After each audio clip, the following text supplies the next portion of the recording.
In the captivating realm of comedy, where laughter reigns supreme, Kevin Hart and Katt Williams haven't just thrived. They may very well be the architects of an iconic comedic rivalry etched into the records of history. This enduring feud, stretching across nearly 8 years, tantalizes without a clear conclusion in sight.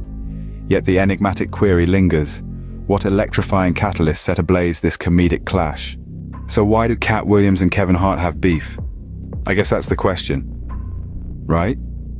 In the dynamic year of 2008, Katt Williams dropped It's Pimpin', 6 years after his breakthrough in Friday After Next.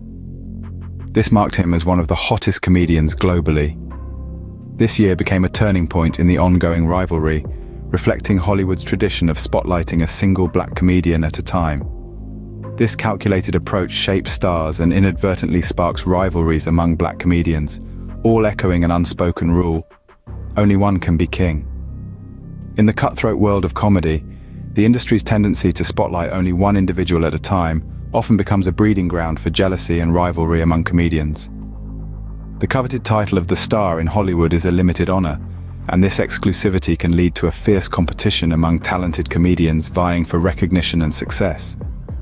The scarcity of opportunities intensifies the desire to stand in the spotlight, fostering an environment where envy and rivalry can flourish.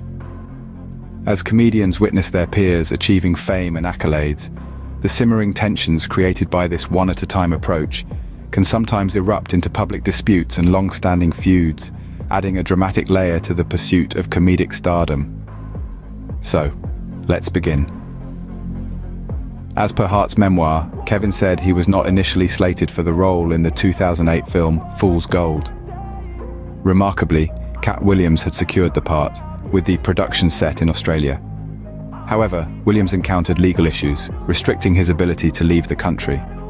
Kevin said, "In a swift turn of events, casting agents urgently contacted my manager, seeking a comedian to portray the film's villain, Big Bunny." This unexpected twist led to Kevin stepping into the role. This alteration in casting dynamics marked the public's introduction to the matchup between the 5 foot 5 inches Katt Williams and the 5 foot 4 inches Kevin Hart for the first time. Preceding the release of the movie Fool's Gold, Kevin Hart undertook discreet efforts, steadily advancing his career behind the scenes. In 2003, the comedian hailing from Philadelphia secured a part in the Hollywood blockbuster Scary Movie 3.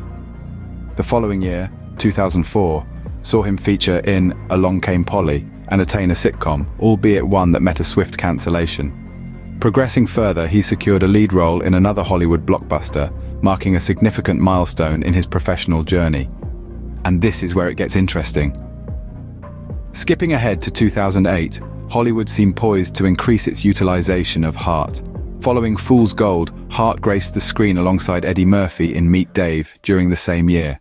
As per Hart's revelation during a 2012 interview with The Breakfast Club, Kevin said Katt Williams was initially slated for a role in that movie instead of him. Subsequently, in the following year, Hart debuted his first one-hour special, titled I'm a Grown Little Man. Meanwhile, 2009 marked a downturn in Katt Williams' Hollywood trajectory, despite the release of another notable special, Pimpadelic. According to IMDb, Katt's appearances were confined to a single movie for the entire year, Young American Gangsters. His once secure crown was now at risk of being usurped.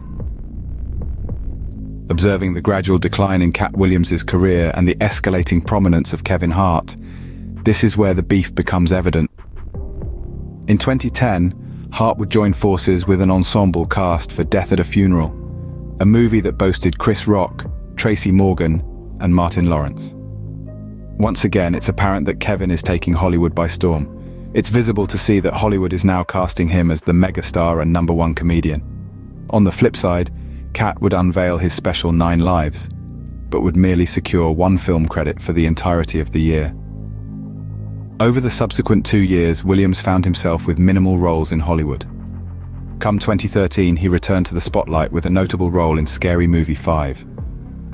While promoting the film, he publicly acknowledged a rivalry between him and Hart. "I don't have an issue with Kevin Hart. I never have, simply because I'm a comedy fan and assess individuals based on their comedic contributions. If I'm the king, then my crown isn't supposed to be worn by anyone else. That doesn't mean they won't try to place it on someone else's head, parade him around and declare him king, but the crown won't fit, and it'll be too weighty for that newcomer. All I'm saying is, I want my crown back. The comedy lord bestows it and takes it away. In 2014, a video of Katt surfaced on Vlad TV, where he detailed how he paved the way for comedians like Kevin Hart.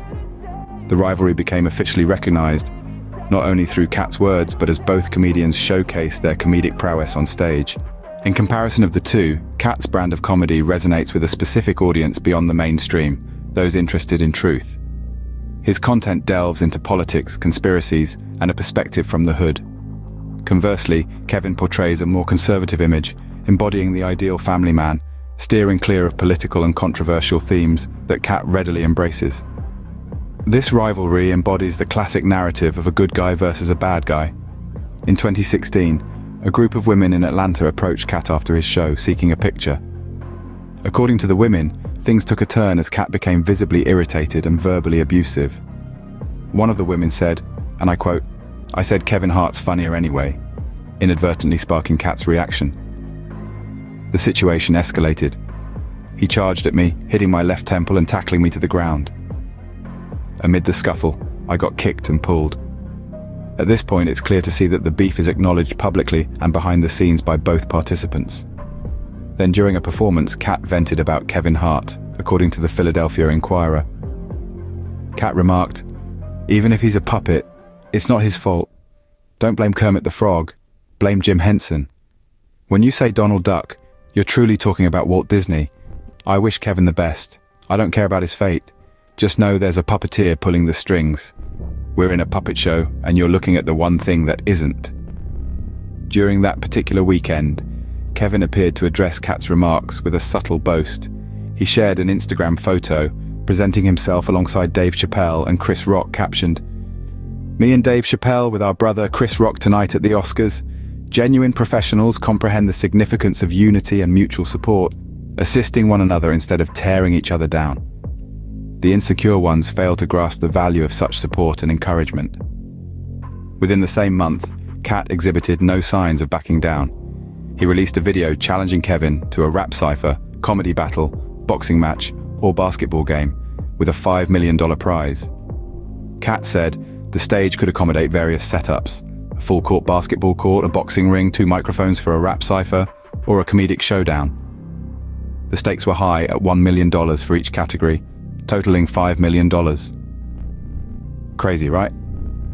In that particular year, Katt faced a shortage of new credits, while on the flip side, Hart unleashed the special What Now?, along with multiple films and a role in Real Husbands of Hollywood. As time elapsed, the rivalry subsided, allowing Kevin to maintain his Hollywood reign.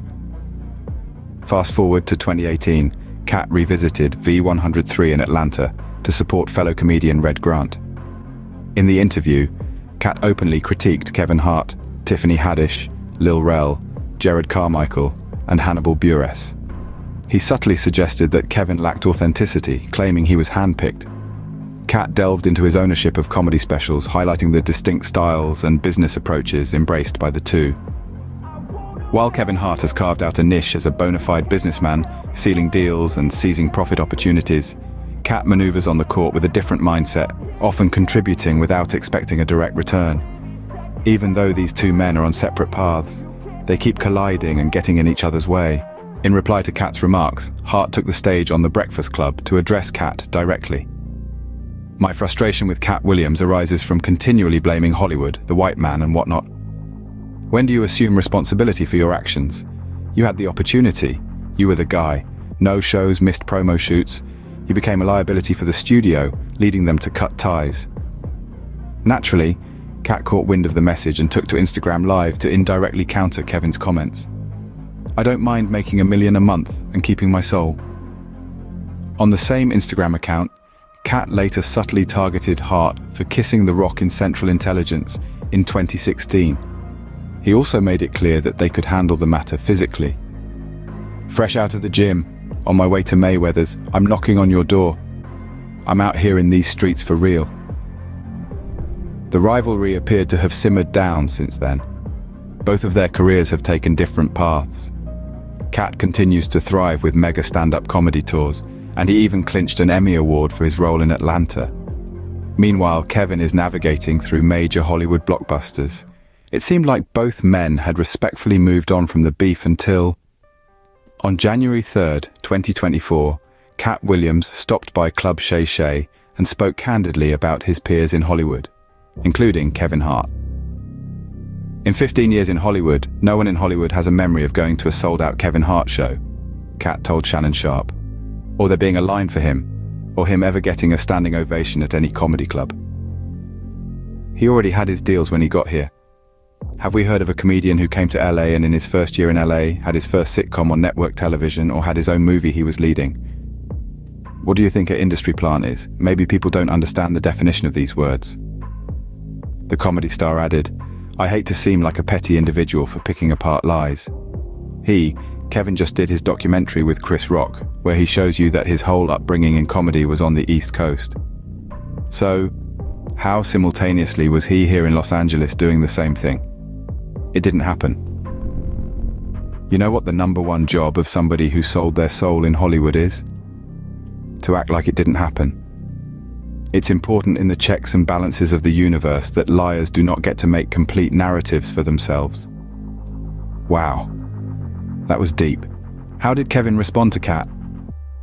On the platform formerly known as Twitter, Kevin replied to Katt and tweeted, "It's honestly sad. Gotta get that anger up, out your champ. In the meantime, please enjoy my movie trailer to my next film, Lift, which will be dropping on at Netflix in 8 days." Kevin once again took the high road in the verbal altercation. Will these two megastars ever get along? It doesn't seem likely. They both compete for the number one spot. Perhaps, when they both retire their jerseys, they will shake hands. But who knows? Katt's most recent interview with Shannon Sharpe has broken the internet, and he took more shots at Kevin, once again sparking the beef. The only conclusion to all of this is that neither of these comedians can take a joke.